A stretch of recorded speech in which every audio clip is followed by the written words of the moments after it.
En economía hay un tema del cual se habla mucho, pero se ha hablado tanto que ya inclusive lo ignoramos. Ese tema es el déficit fiscal y tenemos que entenderlo porque afecta a nuestro bolsillo de forma directa. Veámoslo.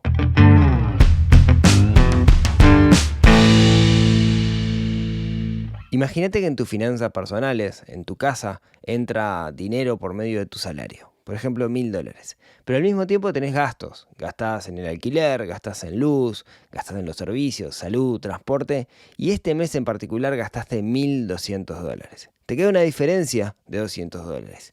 Eso es un déficit. Bien, el Estado funciona exactamente igual. Un Estado, un país, tiene ingresos. Esos ingresos son por medio de los impuestos, por ejemplo, IVA, aduana, rentas, etc. También tiene ingresos producto de las empresas estatales, UTE, Antel, OCE, y al mismo tiempo tiene gastos. ¿Cuáles son sus gastos? Bueno, por ejemplo, tiene que pagar los salarios de todos los empleados públicos, tiene que hacer los gastos de infraestructura, tiene que mantener la salud, tiene que mantener la seguridad, y tiene otro gasto muy particular. Tiene que pagar intereses de deuda. ¿Qué son los intereses de deuda? Bueno, como el Estado no llegó a fin de mes, como el Estado no le dieron bien los números, tuvo que pedir dinero prestado por medio de emisión de deuda.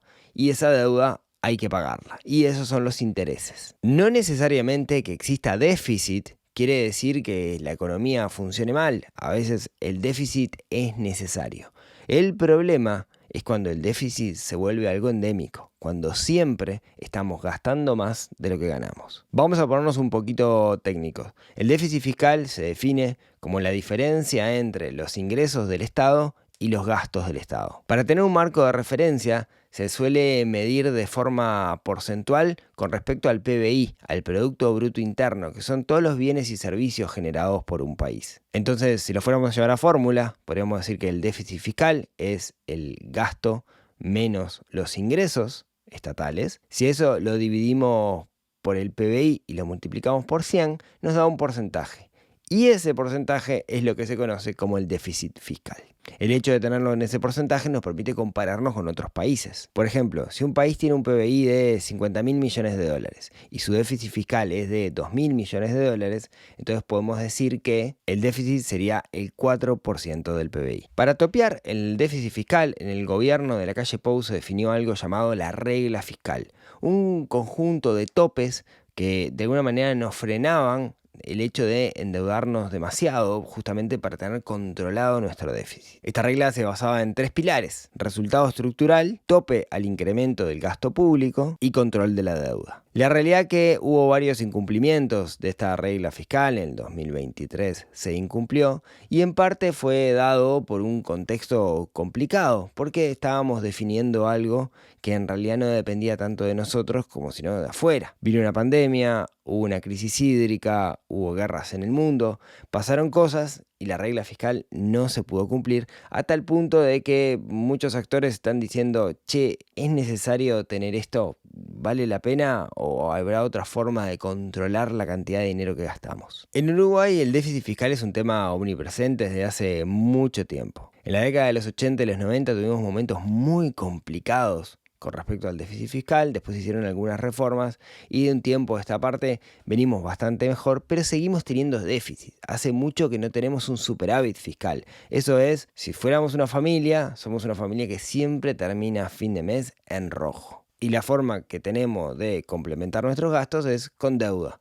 Digamos que si Uruguay fuera una familia, podríamos decir que se pasaría todo el tiempo endeudado con la tarjeta de crédito. Hoy, en Uruguay el déficit fiscal anda en torno del 4% del PBI, o sea que el Estado gasta bastante más de lo que gana, y eso es bastante preocupante, sobre todo en el largo plazo. Si bien Uruguay no está muy bien, tampoco es el peor de la clase. Vamos a compararnos con algunos países para entender cómo estamos. Por ejemplo, si tomamos Paraguay, un vecino, podemos ver que el déficit fiscal es similar a lo que ha pasado con Uruguay. Notemos cómo aumentó lo que es el déficit en el momento de pandemia. Si vemos Chile, por ejemplo, en los últimos años inclusive ha logrado tener superávit. Pero hay 2 países con los cuales a mí me gusta mucho comparar Uruguay: con Grecia y con Polonia. ¿Por qué? Porque si calculamos el PBI per cápita, o sea la cantidad de riqueza por individuo dentro de un territorio, tanto Grecia como Polonia, están igual que Uruguay, son muy parecidos. Podríamos decir que son países donde la riqueza de cada individuo es la misma. Ahí no tenemos que meter un poco en el tema de la distribución, pero vamos a ignorar eso de momento y pensemos que la riqueza que genera un individuo en Grecia o en Polonia es más o menos la misma que genera alguien en Uruguay. Podemos ver que Grecia venía bastante complicada, siendo salvado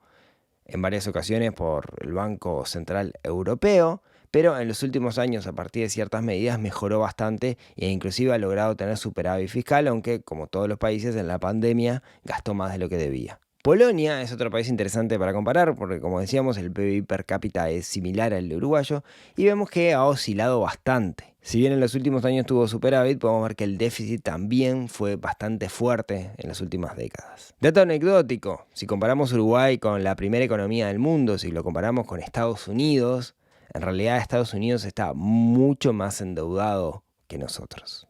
Ahora viene la pregunta del millón. ¿Por qué esto me afecta a mí? ¿En qué incide esto en mi bolsillo? Cuando hay déficit, el gobierno no tiene otra que pedir dinero prestado. Cuando tiene que pedir dinero prestado, tiene que pagar intereses. Y esos intereses hacen que el déficit también aumente. Cuanto más déficit Uruguay tenga, la confianza en el país disminuye. Entonces, lo que se dice es, ojo con este país, porque yo no sé si me va a poder pagar la deuda. ¿Y qué se hace? Se baja su calificación de riesgo y empieza a tener que pagar más por el dinero que pide prestado. Si tenemos un déficit fiscal endémico, lo que son las calificadoras de riesgo, cada vez van a decir, che, mirá que Uruguay no está tan bien y nos va a costar cada vez más caro pedir dinero prestado para llegar a fin de mes. ¿Qué alternativas tiene un Estado, tiene un país para reducir el déficit? O ganar más o gastar menos. Para ganar más hay dos caminos.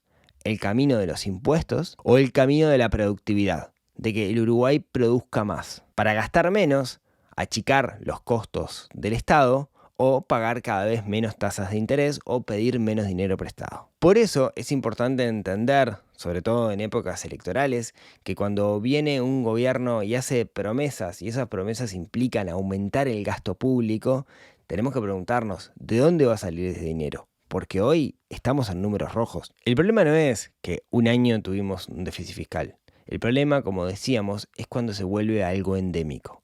Porque, como toda familia que no llega a fin de mes y vive endeudado, hay un momento donde se corta la canilla y ahí comienzan los problemas. Por eso es tan importante que se solucione el problema del déficit fiscal en Uruguay.